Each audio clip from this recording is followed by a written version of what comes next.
تو سیدنا حسین رضی اللہ تعالیٰ عنہ 3 شعبان سن 4 ہجری مدینہ المنورہ میں آپ کی ولادت باسعادت ہوئی۔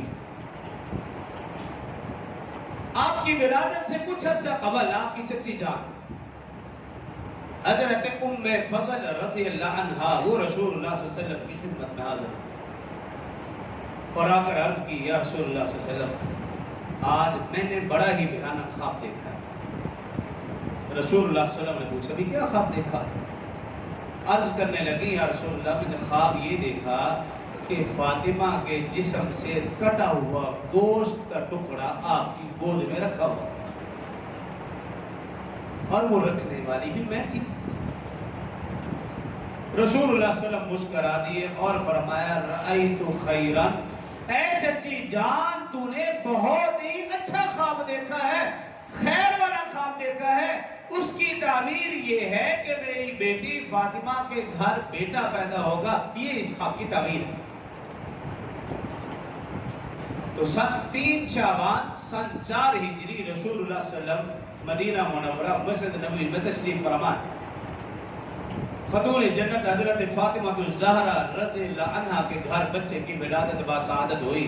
رسول اللہ صلی اللہ علیہ وآلہ وسلم کو اطلاع دی گئی۔ رسول اللہ صلی اللہ علیہ وسلم فوراً تشریف لائے، اور جب تشریف لائے وہی چچی ام فضل رضی اللہ عنہا خوبصورت معصوم چاند سا حسین حسین بچہ کپڑے میں لپٹا ہوا رسول اللہ صلی اللہ علیہ وسلم کی گود میں جیسے ہی رکھا، رسول اللہ صلی اللہ علیہ وسلم نے مسکرا دیا اور فرمایا، اے چچی جان یہ آپ کے خواب کی تعبیر ہے۔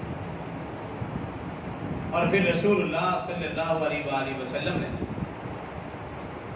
سیدنا حسین رضی اللہ عنہ کتنا خوش نصیب، رسول اللہ صلی اللہ علیہ وسلم نے بطور گھٹی کے نبوت والا اپنا لعاب دہن سیدنا حسین رضی اللہ عنہ کے منہ میں دیا۔ اس سے بڑی خوش نصیبی کیا ہوگی کہ سیدنا حسین رضی اللہ عنہ کے منہ میں اس دنیا میں آتے ہوئے سب سے پہلے جو چیز گئی وہ رسول اللہ صلی اللہ علیہ وسلم کا لعاب دہن، اور اس سے بڑی خوش نصیبی رسول اللہ صلی اللہ علیہ وسلم نے سیدنا حسین رضی اللہ عنہ کے دائیں کان میں آذان کہی، بائیں کان میں تکبیر کہی۔ اتنی بڑی خوش نصیبی سیدنا حسین رضی اللہ عنہ اس دنیا میں آئے تو ان کے کانوں میں سب سے پہلے جو آواز پڑی وہ رسول اللہ صلی اللہ علیہ وسلم کی آواز تھی۔ نام اللہ کا تھا، کان حسین کے تھے، آواز رسول اللہ صلی اللہ علیہ وسلم کی، نام اللہ رب العزت کا تھا۔ تو یاد رکھیے جس کے کان میں رسول اللہ صلی اللہ علیہ وسلم نے اذان دی ہو، جس کے کان میں رسول اللہ صلی اللہ علیہ وسلم نے تکبیر کہی ہو، اس کی نماز کیسے قضا ہو سکتی ہے؟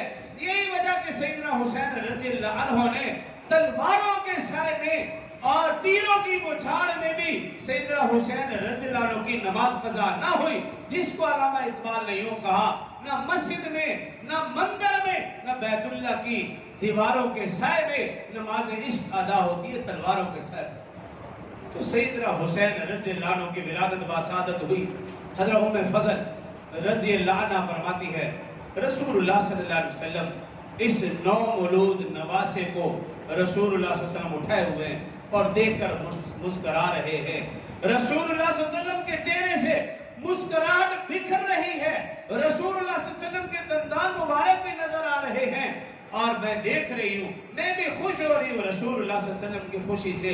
لیکن تھوڑی دیر کے بعد رسول اللہ صلی اللہ علیہ وآلہ وسلم کی آنکھوں سے آنسو جاری ہو گئے۔ میں نے عرض کیا، رسول اللہ صلی اللہ علیہ وسلم خیریت؟ ابھی آپ اس نو مولود نواسے کو دیکھ کر خوش ہو رہے تھے، مسکراہٹیں بکھیر رہے تھے، لیکن ابھی آپ کی آنکھوں سے آنسو جاری ہو گئے۔